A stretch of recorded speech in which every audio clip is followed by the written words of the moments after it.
ईरानी शासन आधिकारिक रूप से विश्व मंच पर आत्महत्या कर रहा है।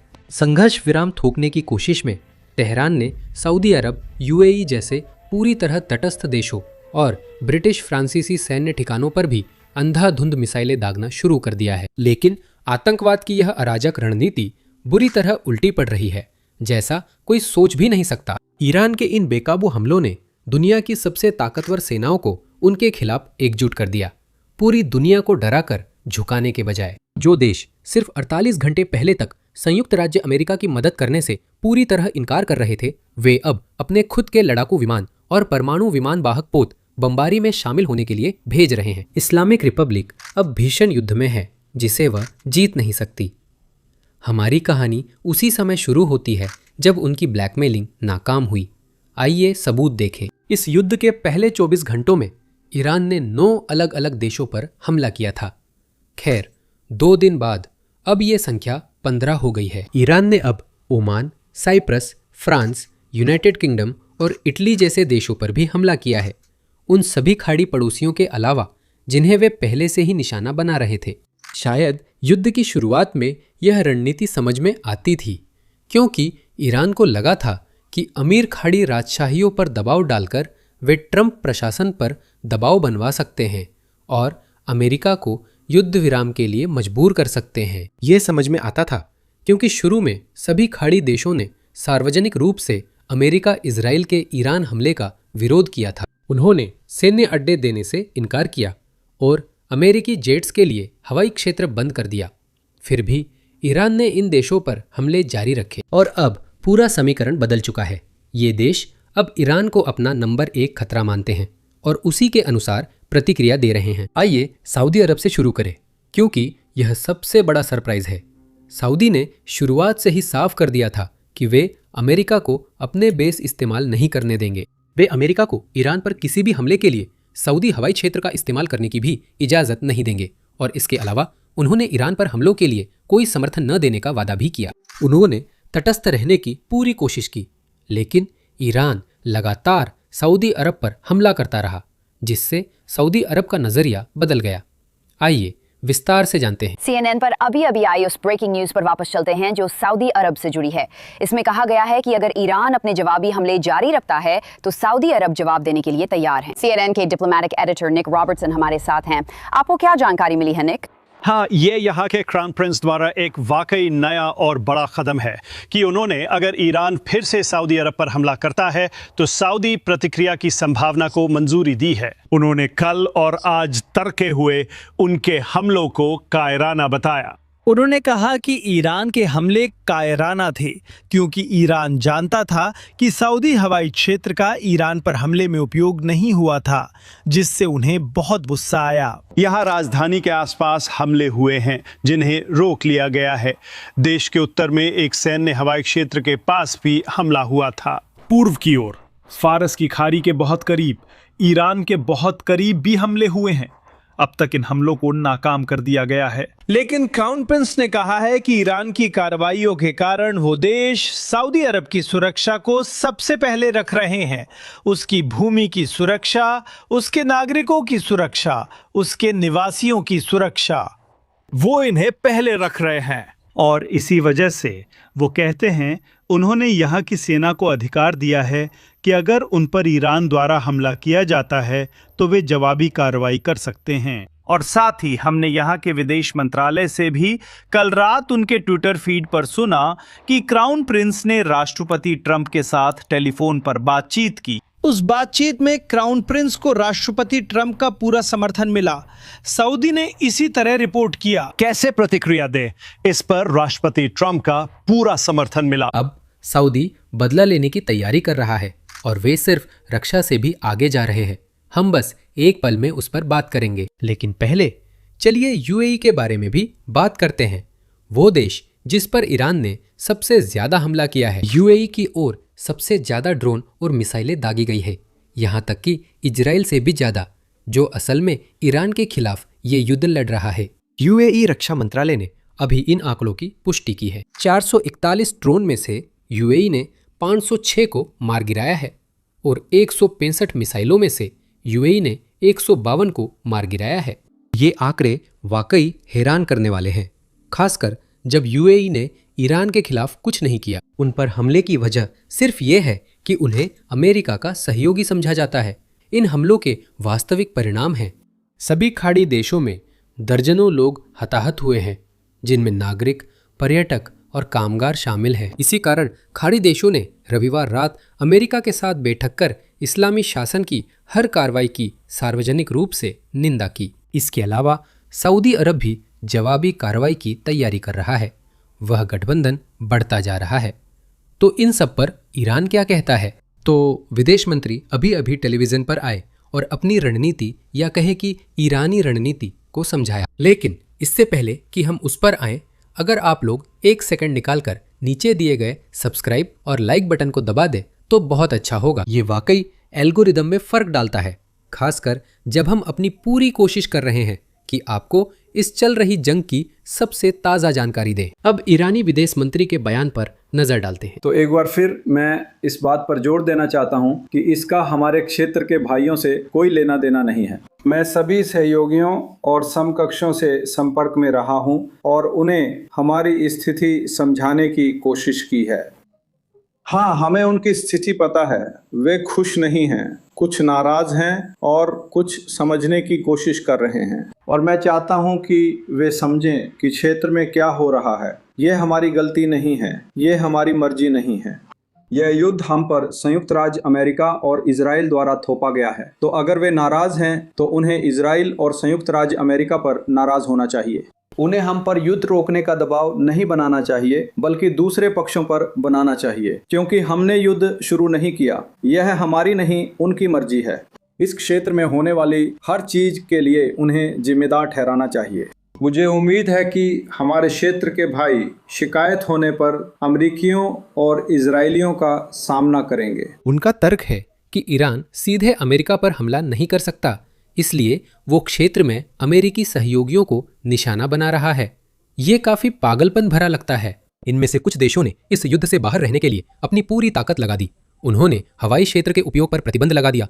उन्होंने अमेरिका को अपने ठिकानों का इस्तेमाल करने से मना कर दिया। फिर भी ईरान कहता है, हमारे पास हमला करने के अलावा विकल्प नहीं है, पर हमसे नाराज मत होइए, अमेरिका और इजराइल से होइए। ये तर्क इतना लाचार है कि किसी देश की विदेश नीति में इसकी जगह नहीं होनी चाहिए। मैं आपको बताता हूं कि मुझे क्यों लगता है कि ईरान चाहे तो भी अपना बदल सकता। मेरा मानना है कि ईरान की नेतृत्व टीम लगभग खत्म हो चुकी है। कितने लोग मारे गए हैं? युद्ध की शुरुआत में ही 40 शीर्ष अधिकारी मारे गए। मुझे लगता है उस शासन की युद्ध के लिए पहले से तय प्रतिक्रिया थी, और अब जब नेतृत्व पूरी तरह खत्म हो चुका है तो योजना में बदलाव करने के लिए कोई बचा ही नहीं है। सभी निचले स्तर के कमांडर बस वही कर रहे हैं जो युद्ध शुरू होने से पहले तय किया गया था। वे न तो दिशा बदल सकते हैं, न ही कोई बदलाव कर सकते हैं, और उन्हें एहसास हो रहा है कि यह उल्टा पड़ रहा है। लेकिन किसी में भी असल में बदलाव करने की हिम्मत नहीं है, लेकिन यह उल्टा जरूर पड़ रहा है। यूएई ने सबसे पहले ऐलान किया कि वो ईरान के साथ सभी राजनयिक संबंध खत्म कर रहा है, जो आमतौर पर तनाव बढ़ाने का पहला कदम होता है। और इसके अलावा हमें रिपोर्ट मिल रही है कि 3 और देश हैं जो अमेरिका और इजराइल के साथ मिलकर ईरान के खिलाफ आक्रामक कार्रवाई में शामिल होने की तैयारी कर रहे हैं।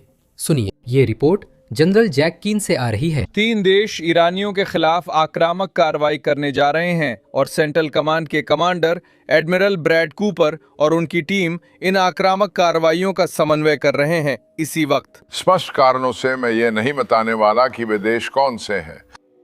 ये निश्चित रूप से इसमें योगदान देगा जिसके लिए ये सब है।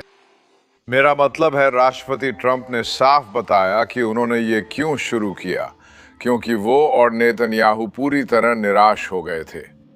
जून में 12 दिन की जंग के बाद, जब उम्मीद थी कि ईरानी पीछे हटकर फिर सोचेंगे और क्षेत्र में अपनी गतिविधियां कम करेंगे, तो उन्होंने क्या किया? उन्होंने गंभीरता से मिसाइल कार्यक्रम को फिर से बनाया और अधिकांश हिस्सा फिर हासिल किया। उन्होंने ड्रोन का भंडार बढ़ाया और आक्रामक अभियानों में इस्तेमाल किया। फिर प्रॉक्सी को दोबारा पैसा और हथियार दिए ताकि वे क्या कर सकें। क्षेत्र में संभवतः अमेरिकी ठिकानों पर हमला करने के लिए, जैसा कि उन्होंने 7 अक्टूबर से पहले इराक और सीरिया में 175 बार किया था। 7 अक्टूबर के बाद उन्होंने इराक और सीरिया में अमेरिकी ठिकानों पर 125 बार हमला किया। तो हकीकत यह है कि वे फिर से ऐसा करने वाले थे। जनरल कीन ने देशों का नाम नहीं लिया, लेकिन राष्ट्रपति ट्रंप ने गलती से ले लिया। मैं समझाता हूं। डेली मेल को दिए एक इंटरव्यू में राष्ट्रपति ट्रंप ने रविवार को पुष्टि की कि सऊदी अरब बहुत जल्द ईरान से लड़ाई करने वाला है। अब हमें पता है कि सऊदी उन 3 देशों में एक है जिनका जनरल कीन ने जिक्र किया। राष्ट्रपति ट्रंप डेली मेल से क्यों बात कर रहे हैं मुझे नहीं पता। इस इंटरव्यू में कई दिलचस्प बातें थी जिन्हें मैं आपके साथ साझा करता हूं। उन्होंने युद्ध की समय सीमा भी बताई। उन्होंने कहा, और मैं उद्धृत करता हूं, यह हमेशा से 4 हफ्तों की प्रक्रिया रही है। हमें लगा था कि इसमें लगभग 4 हफ्ते लगेंगे। यह एक बड़ा देश है, लेकिन इसमें 4 हफ्ते लगेंगे, शायद उससे भी कम। हमें पता है कि यह ऑपरेशन लंबा होगा, लेकिन सवाल अब भी बना हुआ है, वो 2 और देश कौन से हैं? एक चौंकाने वाली संभावना है तुर्की। तुर्की के राष्ट्रपति एर्दोआन ने सऊदी क्राउन प्रिंस MBS से बात की। उन्होंने कहा कि हस्तक्षेप न होने पर यह संघर्ष क्षेत्रीय और वैश्विक स्तर पर गंभीर असर डाल सकता है। ये साफ नहीं है कि एर्दोआन सऊदी को या तुर्की को खुद शामिल होने का इशारा कर रहे थे, लेकिन यह निश्चित रूप से कुछ ऐसा है जिस पर नजर रखना जरूरी है। देखिए, सिर्फ तुर्की ही वह यूरोपीय देश नहीं है जिसे इसमें घसीटा जा रहा है। ईरान ने भी यूके के ठिकानों पर हमला किया है। इसमें यूके, फ्रांस और इटली भी शामिल हैं। मैं आपको एक एक करके बताता हूं, क्योंकि इन देशों की प्रतिक्रियाएं महत्वपूर्ण हैं। रविवार सुबह एक ईरानी ड्रोन ने साइप्रस के ब्रिटिश एयरबेस पर हमला किया, जो बड़ी घटना थी। यूके ने सार्वजनिक रूप से इस युद्ध में भाग लेने से इनकार किया था। उन्होंने यहां तक कि अमेरिका को संयुक्त ठिकानों का इस्तेमाल करने से भी मना कर दिया था, जिसमें डिएगो गार्सिया भी शामिल है। फिर भी ईरान ने यूके पर हमला किया। इसी समय रॉयल एयर फोर्स ने ईरानी ड्रोन जो कतर और क्षेत्र में ब्रिटिश ठिकानों को निशाना बना रहे थे, मार गिराने के लिए तुरंत जेट्स भेजे। ये निश्चित रूप से एक बहुत बड़ा पल था, क्योंकि यह पहली बार था जब यूके सीधे तौर पर इस युद्ध में ईरान के खिलाफ शामिल हुआ था। लेकिन आगे जो हुआ वह इससे कहीं बड़ा था। यूके के प्रधानमंत्री असली बदलाव की घोषणा कर रहे हैं। सुनिए। खाड़ी में हमारे साझेदारों ने हमसे उनकी रक्षा के लिए और अधिक करने का अनुरोध किया है, और ब्रिटिश नागरिकों की रक्षा करना मेरा कर्तव्य है। समन्वित रक्षा अभियानों के तहत ब्रिटिश जेट हवा में तैनात हैं, जिन्होंने पहले ही ईरानी हमलों को सफलतापूर्वक रोक दिया है। लेकिन खतरे को रोकने का एकमात्र तरीका है मिसाइलों को उनके स्रोत पर, उनके भंडारण डिपो में या उन लॉन्चरों को नष्ट करना जिनका इस्तेमाल मिसाइल दागने के लिए किया जाता है। संयुक्त राज्य अमेरिका ने उस विशेष और सीमित रक्षा उद्देश्य के लिए ब्रिटिश ठिकानों के उपयोग की अनुमति मांगी है। हमने इस अनुरोध को स्वीकार करने का निर्णय लिया है, ईरान को क्षेत्र में मिसाइल दागने से रोकने के लिए, जिससे निर्दोष नागरिकों की जान जा सकती है, ब्रिटिश नागरिकों की जान खतरे में पड़ सकती है और उन देशों को नुकसान पहुंच सकता है जो इसमें शामिल नहीं रहे हैं। यूके के प्रधानमंत्री ने कहा कि ब्रिटिश जेट अब सहयोगियों की रक्षा करेंगे, और यूके ने अमेरिका को ईरान के खिलाफ अभियानों में अपने ठिकानों के इस्तेमाल की अनुमति दी है। ईरान ने बिना किसी उकसावे के एक तटस्थ देश पर हमला करके उसे दुश्मन में बदल दिया। दुर्भाग्यवश ईरान ने इस घटना से सबक नहीं सीखा और ब्रिटिश ठिकानों के बाद फ्रांसीसी ठिकाने पर भी हमला करने का निर्णय लिया। एक शाहिद कामिकाजे ड्रोन ने अबू धाबी में फ्रांसीसी नौसैनिक अड्डे पर हमला किया, और इसका वीडियो भी हमारे पास है। वाह, अरे एक और आ गया, बाप रे, शिट, वाह, हे भगवान। फ्रांस वैसी ही प्रतिक्रिया दे रहा है जैसी अपेक्षित थी। वे Charles de Gaulle aircraft carrier भूमध्य सागर भेज रहे हैं। ये फ्रांस का एकमात्र एयरक्राफ्ट कैरियर है और दुनिया के कुछ परमाणु कैरियर्स में शामिल है। इसका मतलब है कि ईरान की दहलीज पर फ्रांसीसी नौसेना की ताकत मौजूद है। लेकिन बात सिर्फ फ्रांस, ब्रिटेन तक सीमित नहीं है। जर्मनी भी समर्थन में ऐसे बयान दे रहा है जो भविष्य में शामिल होने का संकेत हैं। चांसलर मर्च ने अभी जो कहा उसे सुनिए। फिलहाल साझेदारों और सहयोगियों को उपदेश देने का वक्त नहीं है। सभी संदेहों के बावजूद हम उनके कई लक्ष्यों को साझा करते हैं, भले ही हम खुद उन्हें हासिल करने में सक्षम न हों। संघीय सरकार के रूप में हम वहीं कार्रवाई करेंगे जहां हमारे पास क्षमता है। तो जैसा कि आप देख सकते हैं, ईरानी रणनीति काम नहीं कर रही है, लेकिन ऐसा नहीं लगता कि वे जल्दी ही इसमें कोई बदलाव करने वाले हैं। तो इसकी काफ़ी संभावना है कि और भी देश अमेरिका के साथ इस युद्ध में शामिल होंगे ताकि इस्लामी शासन हटाया जा सके। तो नीचे दिए गए सब्सक्राइब बटन को ज़रूर दबाएं ताकि आपको हमारे भविष्य के अपडेट मिलते रहें। मेरा नाम सैम है और मैं आपसे अगली वीडियो में मिलूंगा।